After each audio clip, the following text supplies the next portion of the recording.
Siapa budak tu? Bau minyak yang menusuk hidung memenuhi udara pagi di bengkel itu. Ada sesuatu yang terasa janggal. Jam menunjukkan pukul 8 pagi. Di sebuah bengkel kereta lama di pinggir Detroit, seorang gadis kecil melangkah masuk. Namanya Mia Aris, 13 tahun. Berasal dari Kuala Lumpur, dia baru beberapa bulan berpindah ke Amerika Syarikat kerana urusan kerja ayahnya.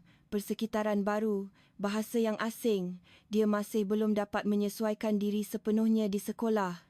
Dalam keadaan itu, tempat yang menjadi perlindungannya adalah bengkel ini, tempat pakciknya, Uncle Ravi, bekerja.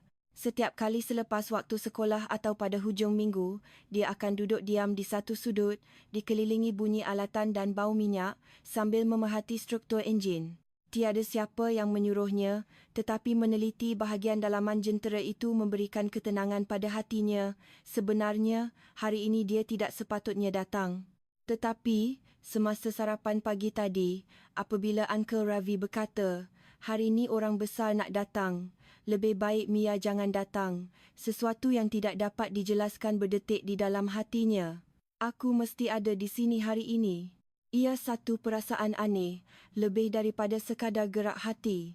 Uncle Ravi pada mulanya menggelengkan kepala, tetapi melihat kesungguhan di mata Mia, dia akhirnya mengalah dan membenarkan Mia masuk secara senyap ke satu sudut bengkel. Dan kini, Mia sedang bersembunyi di sebalik rak alatan, memerhati dengan teliti apa yang bakal berlaku. Pada ketika itu, sebuah SUV hitam berkilat meluncur masuk ke hadapan bengkel tanpa sebarang bunyi, pintu terbuka dan seorang lelaki perlahan-lahan melangkah keluar. Cermin mata hitam yang bergaya, sut yang ditempah khas dengan sempurna penampilannya, serta-merta membuatkan suasana di bengkel itu menjadi tegang. Dia adalah Calista, ketua teknikal Wilcor Motors. Dalam industri, dia dikenali sebagai pembaik pulih legenda. Kemunculannya di lapangan selalunya menandakan ada masalah besar yang berlaku. Hari ini, dia datang untuk mengesahkan enjin generasi akan datang yang belum dilancarkan. Para mekanik terdiam kaku dalam ketegangan. Dalam kesunyian itu, kedengaran bunyi sebuah baldi kecil jatuh. Gedegang. Semua mata serentak beralih ke arah bunyi itu. Di hadapan pandangan mereka, berdiri seorang gadis kecil yang tidak sepatutnya berada di situ. Bagi budak ni cuba. Lagipun, tak ada siapa boleh selesaikan, kan? Kata-kata yang separuh bergurau itu seolah-olah membuka pintu neraka. Gelak tawa mula kedengaran di sekeliling Mia. Tawa yang rendah dan provokatif itu seakan-akan mengejek kesunyian yang menyelubungi mereka. Bagi budak ni cuba, lagipun tak ada siapa boleh selesaikan, kan? Kata-kata Calista itu membuatkan suasana di dalam bengkel beku serta-merta. Tiada siapa yang menjawab, mereka hanya saling berpandangan. Puas hati dengan suasana itu, Calista menanggalkan cermin mata hitamnya, mata kelabunya yang tajam menikam pandangan Mia. Mia teragak-agak seketika, tetapi kemudian membuka mulutnya dengan tenang. Mia, ya, dari mana? Buat apa di sini? Tolong pak cik saya, suaranya tidak kuat, tetapi ada nada keyakinan di dalamnya. Oh, jadi pak cik kau kerja di sini rupanya. Calista mengangguk sambil memandang jurutera-jurutera di sekelilingnya. Oi, siapa saudara budak ni? Seorang lelaki dalam lingkungan 50-an dengan lengan baju kerjanya yang dilipat keluar dari bahagian belakang. Dia Pak Cik Mia, Uncle Ravi. Maafkan saya tuan, dia cuma datang melawat. Tak mengapa, potong Calista. Malah, ini menarik, sampai sekarang, tak seorang pun dapat cari jawapannya. Mungkin mata seorang budak boleh nampak sesuatu yang kita terlepas pandang. Kata-katanya lembut, tetapi sindiran di sebaliknya jelas terasa. Di belakangnya, jurutera-jurutera Wilcor yang lain tersenyum sinis. Hei, rakam video ni. Nanti boleh jadi bahan dalam grup chat syarikat. Ketika kamera dihalakan kepadanya, Mia melangkah setapak ke hadapan. Dia mengangkat mukanya dan memandang lurus ke arah enjin besar di hadapannya. Langkahnya itu begitu senyap, seolah-olah memberhentikan masa. Semua orang berfikir mustahil dia boleh buat apa-apa, tetapi pada masa yang sama, mereka mula merasakan sesuatu yang ganjil. Kenapa budak ni begitu tenang? Calista menyilangkan lengannya sambil tersenyum sinis. Silakan, Tuan Puteri, tunjukkanlah majlis awak. Pada saat itu, riak wajah Mia berubah sepenuhnya. Di sebalik matanya, terpancar sinar keyakinan. Dia belum melakukan apa-apa, tetapi auranya sahaja sudah mula mengubah keadaan. Semua mata tertumpu pada belakang badan Mia yang menghampiri enjin itu. Apa yang seorang budak boleh buat? Fikiran itu bersilang dengan harapan kecil tapi bagaimana kalau? Namun, sebelum tangannya sempat menyentuh apa-apa, sesuatu yang aneh berlaku. Ia bermula dengan suara perlahan daripada salah seorang jurutera. Tunggu sekejap, budak ni. Macam mana dia boleh nampak port sebelah sini? Enjin ni tak rosak. Satu ayat itu membuatkan semua orang lupa untuk bernafas. Suara Mia perlahan, tetapi sebaik sahaja kata-kata itu diluahkan, suasana bengkel menjadi senyap sepi, seolah-olah membeku. Bunyi alatan terhenti, nafas tertahan. Semua orang terpaku memandangnya. Apa? Orang pertama yang bersuara adalah seorang mekanik muda. Mungkin menyangka ia satu jenaka. Dia menghampiri dengan senyuman separuh mengejek. Hei budak, apa maksud kau? Mia tidak menjawab. Dia hanya menanggalkan hood jaketnya dengan tenang dan mencangkung di sebelah enjin. Matanya tertumpu pada skrin tablet di tangannya, di mana kod ralat yang sama berkelip-kelip merah dari tadi. Ralat ini berulang setiap 91 saat dengan corak yang sama. Tapi, cap masa untuk setiap log ralat dianjakkan beberapa saat. Ia sengaja dianjakkan sedikit demi sedikit. Jari Mia menuding ke skrin. Callister masih menyilangkan tangannya, hanya menggunakan pandangannya untuk menenangkan orang bawahannya. Jadi, apa masalahnya? Ini adalah isyarat palsu untuk diagnostik. Mia memandang tepat ke arah Callister. Enjin ini secara fizikalnya tidak rosak. Modul kawalan elektroniknya yang berpura-pura rosak. Kata-kata itu membuatkan suasana di bengkel bergegar. Jangan main-mainlah. Siapa yang akan buat helah serumit itu? Bentak salah seorang mekanik. Budak macam kau tahu apa? Tetapi pada ketika itu, seorang jurutera veteran yang berdiri di belakang, Marvin, berkata perlahan, tak, sebenarnya, aku pun rasa benda yang sama. Aku perasan kod itu berulang, tapi tak terfikir pula ia disengajakan. Kata-kata itu membuatkan pandangan semua orang mula goyah. Mia perlahan-lahan berdiri dan mencapai sebuah port kecil di sisi enjin. Dia membuka penutupnya dan memeriksa terminal akses di dalamnya. Terminal ni sepatutnya dimeterai.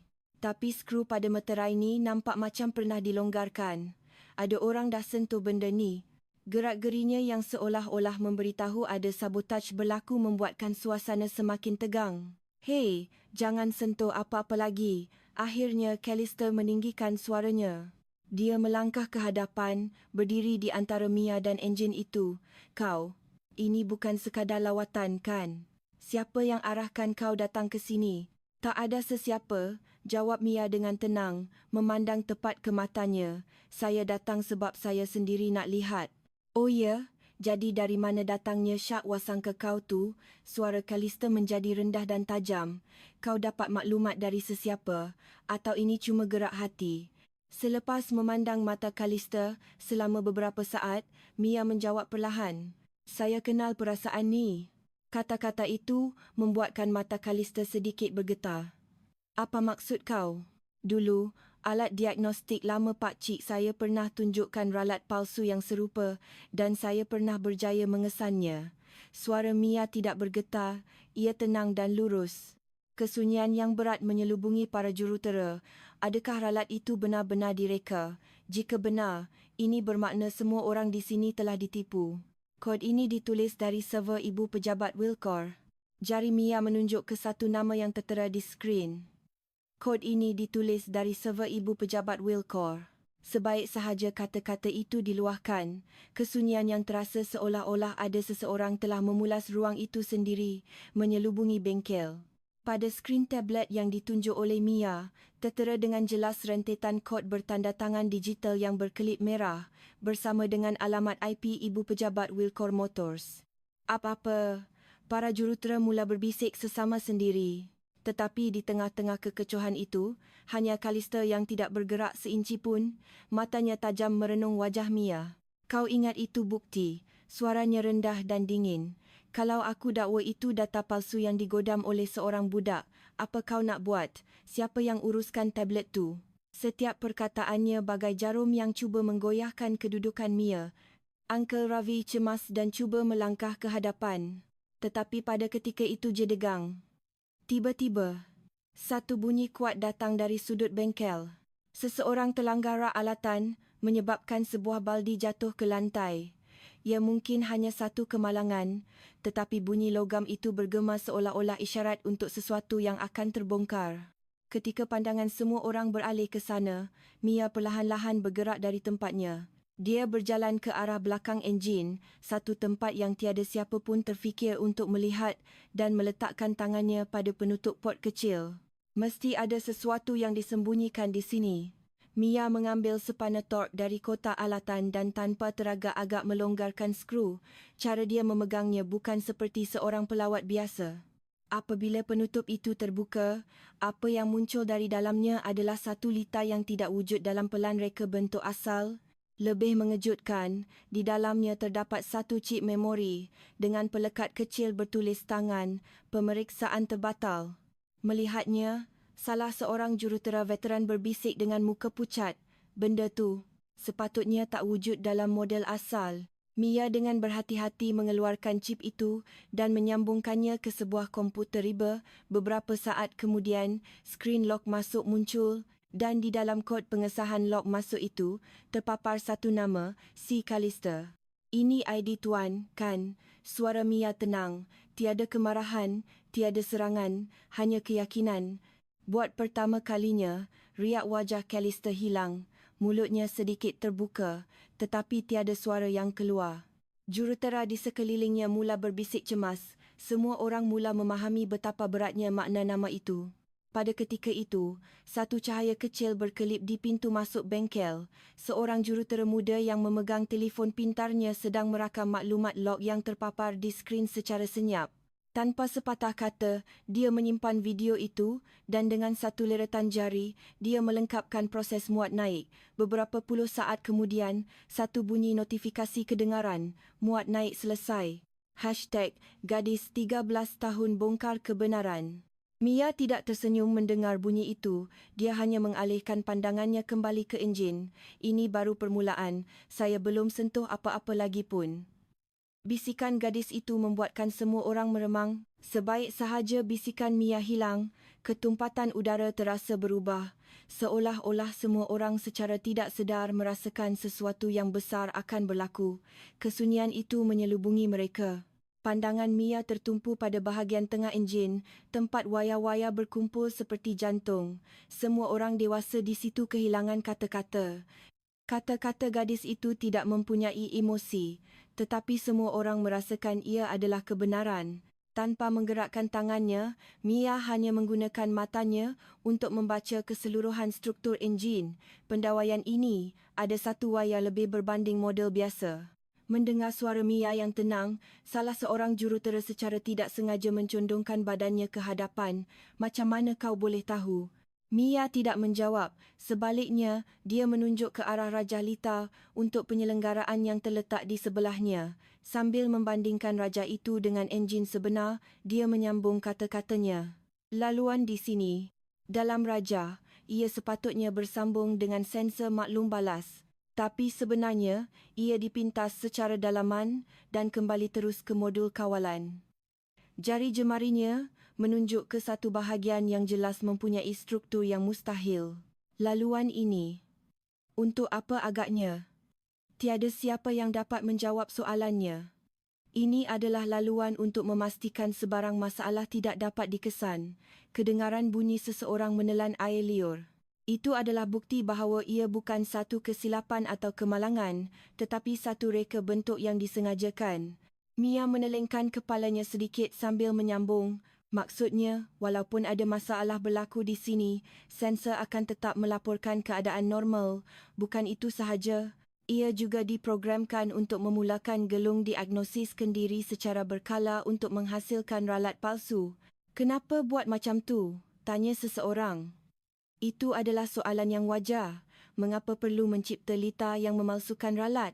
Untuk mengalihkan masalah, kata Mia dengan tegas. Supaya jurutera tidak dapat sampai ke punca kerosakan yang sebenar, mereka sengaja membuatnya kelihatan seolah-olah puncanya adalah pada kod, padahal ia berada jauh di dalam perkakasan, di tempat yang boleh menyebabkan kemalangan. Kini, tiada siapa lagi yang berani memotong cakap Mia. Setiap perkataannya mula meruntuhkan semua logik yang mereka tahu. Struktur yang tiada siapa pun dapat kesan, kini sedang dihuraikan oleh seorang gadis berusia 13 tahun, dengan tenang dan tepat, seolah-olah membaca puisi. Akhirnya, Mia mengetik skrin tabletnya dan membuka fail anomali di dalam program diagnostik. Di sebalik kod diagnostik yang berulang itu, terdapat satu lagi lapisan tersembunyi. Di sini, ia dienkripsi supaya tidak kelihatan, tapi selepas saya tukar 3 arahan, data tersembunyi ini muncul. Mesej ralat baru muncul di skrin. Gangguan dalaman dikesan. Akses ibu pejabat HQ. Ketika ayat itu terpapar, kedengaran bunyi komponen logam jatuh di belakang bengkel, tetapi tiada siapa yang terkejut lagi. Sebaliknya, seolah-olah mereka sudah menjangkakannya, semua orang menerima ia sebagai satu kepastian. Puncanya bukan lagi ralat, tetapi niat. Dan orang pertama yang mampu menyatakannya adalah gadis bernama Mia. Enjin ini telah disabotaj oleh seseorang. Di belakang Mia yang berkata begitu, seseorang menggenggam telefon pintarnya tanpa bersuara. Saat mendengar kata-kata itu, salah seorang jurutera muda yang berdiri di belakang Callister menggenggam telefon pintarnya dengan lebih erat.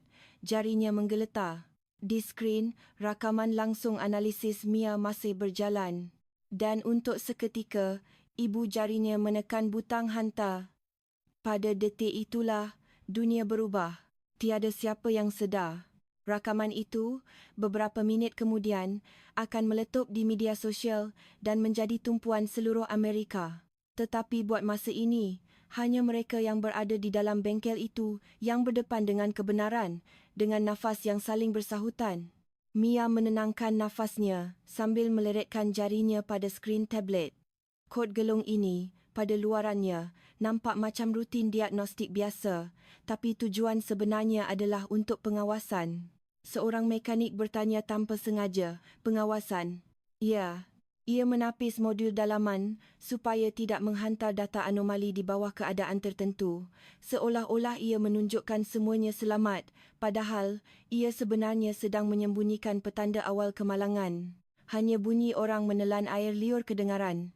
Ini bukan sekadar kerosakan mekanikal, ini adalah penyembunyian yang disengajakan. Mia terus menyelami kod itu lebih dalam. Jarinya sedikit menggeletar, tetapi matanya tidak goyah. Lebih senyap daripada sesiapa pun, lebih tajam daripada sesiapa pun, dia merenung kegelapan di hadapannya. Ada frasa yang dienkripsi ditinggalkan di hujung fail log. Ini kesan seseorang cuba memadam jejak. Dia membuka baris arahan dan dengan pantas menaip beberapa jujukan penyah sulitan. Skrin berkelip seketika dan mesej yang termeterai itu pun muncul. Shadow. Spool. Protokol. Auth. Callister. Admin. Apa yang tertera di situ adalah kod pengesahan akses yang tidak dapat disangkal lagi. Ia adalah bukti yang jelas menunjukkan siapa individu yang dengan sengaja mencipta anomali enjin ini. Tak mungkin. Tuan Callister? Apabila seseorang berbisik begitu, suasana serta-merta bertukar menjadi permusuhan. Kekeliruan dan kegelisahan mula merebak di kalangan jurutera dan beberapa orang tanpa sedar berundur ke belakang. Callister cuba mengekalkan riak wajah tenang, tetapi di sebalik matanya, kelihatan sedikit kebimbangan. Di mana kau belajar semua ini? Suaranya bukan lagi berbaur ugutan, tetapi ketakutan yang jelas. Mia menundukkan pandangannya dan menjawab dengan perlahan, saya tak belajar dari sesiapa pun, cuma kod ini nampak pelik. Kod yang ditulis oleh manusia selalunya ada gaya tersendiri. Tapi kod ini tiada gaya. Ia terlalu mekanikal, sampaikan nampak tak semula jadi. Gerak hati itulah yang menjadi senjatanya, bukan pengetahuan, tetapi firasat. Gabungan pengalaman dan ketajaman pemerhatian yang tidak diajar dalam buku teks, itulah yang membawanya sejauh ini. Mia menarik nafas perlahan, menutup tabletnya dan memandang ke arah Calista. Saya masih belum bongkar semuanya, tapi orang yang mencipta sistem ini percaya tiada siapa pun yang akan dapat mengesannya. Itulah satu-satunya kelemahannya. Pada ketika itu, bunyi siren kedengaran dari luar bengkel. Beberapa buah SUV hitam serentak memasuki pekarangan. Uncle Ravi di belakang Mia terkejut. Itu kereta kerajaan. Federal Transportation Safety Board. Kami datang atas maklumat tanpa nama. Unit yang bermasalah yang mana satu? Dengan suara yang tajam, seorang ejen penyiasat wanita yang menunjukkan lencananya melangkah masuk ke dalam bengkel. Suaranya tajam seperti pisau yang membelah masa. Ejen penyiasat wanita yang masuk itu memakai sut seluar biru navy, berdiri tegak dengan postur yang sempurna. Di belakangnya, dua orang ejen lelaki yang tegap. Lencana asli berkilauan di dada mereka. Semua orang kehilangan kata-kata. Beberapa minit yang lalu, ini hanyalah sebuah bengkel biasa. Kini, ia telah bertukar menjadi pentas siasatan dan pengawasan kuasa negara. Mia, walaupun terkejut, melangkah setapak ke hadapan dan menunjuk ke arah enjin. Yang ini, ejen itu mengangguk tanpa suara dan memberi arahan kepada ejen-ejennya. Mereka membuka sebuah beg bimbit hitam dan menyambungkan pengimbas khas yang dibawa. Beberapa saat kemudian, skrin menunjukkan kod gelung dan data yang dienkripsi itu. Memang ada kesan sabotaj di sini, bisik ejen itu sambil merenung skrin. Suaranya menjadi pencetus yang mengubah suasana serta-merta. Calista dengan tenang melangkah ke hadapan dan berkata dengan nada dingin, "Dia bukan pekerja fasiliti ini, apatah lagi seorang jurutera. Dia cuma seorang budak yang kebetulan berada di sini." Mendengar kata-katanya, Mia hanya menundukkan pandangan, tetapi pada ketika itu, satu suara lain kedengaran, ditujukan kepada ejen penyiasat. Apa yang dia katakan semuanya tepat. Pemilik suara itu adalah Marvin, si jurutera veteran. Pengalamannya selama bertahun-tahun memberitahunya bahawa berdiam diri sekarang adalah satu jenayah. Pada mulanya, saya pun tak percaya, tapi analisisnya sempurna. Lebih tenang dan lebih tepat daripada sesiapa pun di sini dalam mendekati kebenaran. Mendengar kata-kata itu, para mekanik lain mula mengangguk perlahan. Satu demi satu, suara-suara kecil mula bergabung. Saya pun nampak, dia bukan budak biasa. Saya ada rakam video. Dah hantar pun, semua analisis tu dah direkodkan. Sekarang tengah tular di media sosial. #gadis 13 tahun bongkar kebenaran tu dah dapat berpuluh ribu retweet. Pada ketika itu, telefon bimbit ejen penyiasat itu bergetar. Selepas memeriksa skrin, dia mengecilkan matanya. Sudah disahkan. Maklumat yang sama telah sampai ke pihak kami. Ibu pejabat pemeriksa persekutuan sudah mula bertindak. Kemudian dia berpaling ke arah Mia. Bolehkah awak terangkan sekali lagi secara rasmi apa yang awak temui? Mia teragak agak seketika, tetapi akhirnya mengangguk. Dengan tangan yang sedikit menggeletar, dia membuka semula tabletnya dan menerangkan data analisisnya satu persatu. Dia tidak kelihatan yakin sepenuhnya, tetapi dia mempunyai ketenangan yang hanya dimiliki oleh orang yang tidak berbohong. Ejen penyiasat itu memerhatikannya tanpa berkata apa-apa dan akhirnya berkata, "Kami hargai kerjasama awak. Kami akan catatkan ini secara rasmi dalam laporan. Jika perlu pada masa hadapan, kami mungkin akan meminta awak untuk menjadi saksi." Mendengar kata-kata itu, bahu Mia sedikit terhinjut, tetapi serta-merta, Uncle Ravi meletakkan tangannya dengan lembut di bahunya. Kehangatan itu memberinya lebih banyak sokongan daripada kata-kata. Pada masa itu, siren bergema di luar bengkel. Beberapa buah van media berhenti di hadapan pintu pagar. Kelihatan para wartawan turun dengan kamera di tangan. Seorang mekanik muda berbisik, "Benda ni dah tak boleh dihentikan. Budak ni dah hancurkan kebiasaan industri." Sebaik sahaja, seseorang berbisik begitu. Cahaya denyar kamera menerangi Mia. Serentak dengan itu, puluhan denyaran kamera menyelubungi Mia. Kumpulan wartawan menyerbu masuk dan kawasan luar bengkel menjadi riuh seperti sidang akhbar tidak rasmi. Mikrofon dihulurkan dan suara wartawan yang bertubi-tubi kedengaran. "Adakah kod itu benar-benar disabotaj? Apa kaitannya dengan ibu pejabat Wilcor? Awak ini sebenarnya siapa?" Mendengar soalan terakhir itu, Mia berhenti bergerak. Saya bukan sesiapa. Suaranya jelas kedengaran di sebalik bunyi denyaran kamera. Suara yang sangat tenang, tetapi mengandungi tekad yang senyap. Para wartawan terdiam seketika. Saya cuma datang ke tempat kerja pakcik saya. Kebetulan saya rasa enjin itu pelik. Saya bukan jurutera dan saya tiada kelayakan. Tapi saya tak boleh buat-buat tak nampak apa yang saya dah nampak. Kata-katanya ringkas, tetapi terus menusuk ke hati. Ejen penyiasat sekali lagi melangkah ke hadapan. Dengan kerjasama gadis ini, kami telah menemui bukti pemalsuan sistem yang tersembunyi. Kami akan menganggap ini sebagai kes siasatan peringkat persekutuan secara rasmi. Satu ayat itu mengubah suasana, nada wartawan serta-merta berubah dan kini pandangan hormat dan pujian mula ditujukan kepada Mia. Pada masa itu, seorang wartawan lelaki meletakkan kameranya dan bertanya dengan tenang, "Boleh beritahu nama penuh awak?" Mia, walaupun sedikit teragak-agak, mengangguk. Mia Aris, 13 tahun. Pada ketika itu, skrin telefon seseorang memaparkan berita tergempar. Mia Aris, gadis 13 tahun, bongkar kegelapan industri automotif. Serta-merta, namanya mula tersebar ke seluruh dunia melalui gelombang digital. Tetapi di sebaliknya, Calista terus memandang Mia dengan mata yang dingin.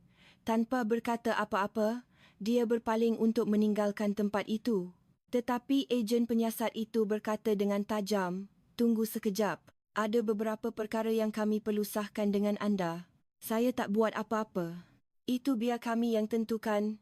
Mia hanya memerhati perbualan itu dalam diam, tetapi jauh di dalam hatinya, masih ada perasaan yang tidak puas. Apa yang saya jumpa hanyalah permulaan. Yang paling penting adalah mengapa struktur seperti itu diperlukan. Itu masih belum diketahui.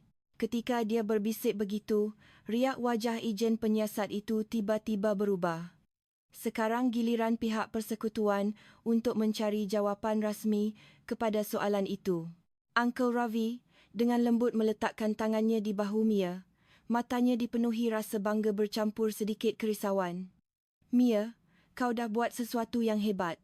Mia menunduk dan menjawab dengan perlahan, "Saya cuma buat perkara yang betul."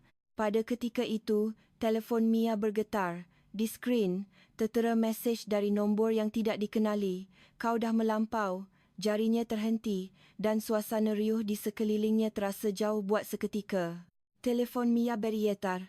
Getaran itu kecil, tetapi cukup untuk membuatkan hujung jarinya terasa beku. Di skrin, hanya satu baris mesej dari nombor yang tidak dikenali terpapar. "Kau dah melampau." Hanya beberapa perkataan, tetapi ia membawa niat yang jelas, amaran. Secara tiba-tiba, kekecohan di sekelilingnya terasa jauh. Denyaran kamera wartawan, suara ejen penyiasat, semuanya menjadi samar. Pada masa itu, hentikan rakaman. Jeritan Calista bergema di dalam bengkel. Wajahnya bukan lagi wajah eksekutif korporat yang tenang dan yakin. Di matanya terpancar kebimbangan dan kebencian, dan dahinya dibasahi peluh dingin. Dia dengan kasar menghalang kamera wartawan dan menghampiri mekanik muda yang memegang telefon. "Video tadi kau muat naik ke mana?" "Padam." "Sekarang juga." Mendengar suaranya, mekanik itu berundur setapak tetapi menjawab, "Dah terlambat, tuan. Dah tular ke seluruh dunia. Jangan main-main." Calista menggenggam penumbuknya, tetapi semuanya sudah terlambat. Mia hanya memerhati keadaan itu dengan tenang. Mesej ugutan itu ditujukan kepadanya secara peribadi, tetapi gelagat terdesak Calista inilah bukti bahawa kebenaran telah mengenainya. "Kau orang semua tak faham apa-apa." Tiba-tiba Calista menjerit ke arah semua orang. "Kau orang tak faham macam mana industri ni berfungsi. Berapa banyak duit, berapa ramai orang yang terlibat dengan buat-buat tak tahu." Kata-katanya lebih kedengaran seperti jeritan putus asa, suara yang hanya boleh dikeluarkan oleh orang yang tahu pelbagai kompromi dan kegelapan yang tidak boleh didedahkan. Tetapi pada masa yang sama, ia adalah pengakuan terhadap kedudukan dan jenayahnya sendiri. Ejen penyiasat melangkah setapak ke hadapan. "Maksudnya, anda tahu tentang perkara ini, kan?" Bahu Calista terhinjut. Saya cuma ikut arahan." Arahan siapa? Ibu pejabat. CEO sendiri. Enjin itu tak boleh dilancarkan, tapi kos pembangunan dah terlalu tinggi untuk ditarik balik. Jadi kami buat ia nampak rosak supaya boleh dikeluarkan dari ujian. Semua orang menahan nafas. Ini bermakna Wheelcore Motors dengan sengaja mengabaikan teknologi yang tidak selamat. Mereka cuba menutupinya dengan membuatnya kelihatan seolah-olah rosak. Hanya Mia seorang yang telah sampai ke teras kebenaran itu. Tetapi Calista terus berkata, tapi macam mana seorang budak boleh tahu dalam masa sesingkat itu, kau ni sebenarnya siapa? Soalan itu bukan lagi berbaur kemarahan atau sindiran. Ia adalah soalan seorang yang kalah, yang dipenuhi ketakutan dan kekeliruan. Mia melangkah setapak ke hadapan dan memandang tepat ke mata Calista. Saya bukan sesiapa, tapi saya cuma nak jadi orang yang tak palingkan muka bila nampak kebenaran. Apabila kata-kata itu diluahkan, seseorang di dalam bengkel itu mula bertepuk tangan perlahan. Ia merebak seperti ombak dan akhirnya memenuhi seluruh bengkel. Tetapi pada ketika itu, telefon Calista berdering. Dia melihat skrin dan wajahnya serta-merta pucat lesi. Di skrin, hanya satu ayat terpapar. Ambil semua tanggungjawab. Sidang media malam ini. Tulang belakangnya terasa menggeletar. Dia telah digunakan oleh syarikat dan kini dia akan dibuang. Di luar bengkel, van siaran langsung sudah mula membuat persiapan untuk sidang media. Tetapi di belakang Mia, satu lagi bayang-bayang yang tidak diketahui sedang mendekat. Di luar bengkel, antena van siaran langsung sudah dipasang dan tripod kamera mula didirikan satu persatu. Calista mengeluarkan sekeping memosais kad nama dari poket dalam sutnya, menggenggamnya dengan tangan yang menggeletar dan mula berjalan ke arah kumpulan wartawan. Di belakangnya, tiada lagi kebanggaan yang pernah ada. Hanya ada kepasrahan seorang lelaki yang akan dijadikan kambing hitam syarikat. Di dalam bengkel, Mia dan Uncle Ravi sedang menarik nafas lega. Telefon di tangannya masih bergetar, tetapi dia tidak lagi berasa takut. Mia, kau dah buat kerja yang bagus, kata Uncle Ravi. Mia menggelengkan kepalanya. Saya cuma tak boleh biarkan penipuan terus berlaku. Pada masa itu, ejen penyiasat persekutuan muncul semula dan berdiri di hadapan Mia. Tindakan awak telah menyelamatkan kami. Pengeluaran besar-besaran enjin ini akan dihentikan dan pihak yang terlibat akan disiasat. Terima kasih banyak-banyak. Terhadap pujian itu, Mia berfikir sejenak sebelum menjawab. Saya tak buat ini untuk dapat penghargaan. Saya cuma tak nak lihat sesuatu yang salah dianggap betul. Ejen itu mengangguk perlahan mendengar kata-kata itu, menutup buku catatannya dan berlalu pergi. Beberapa hari kemudian, tajuk berita gadis 13 tahun bongkar penipuan industri tersebar ke seluruh dunia di media sosial. Di tengah-tengah pujian dan kekaguman orang ramai, Mia tetap berdiam diri.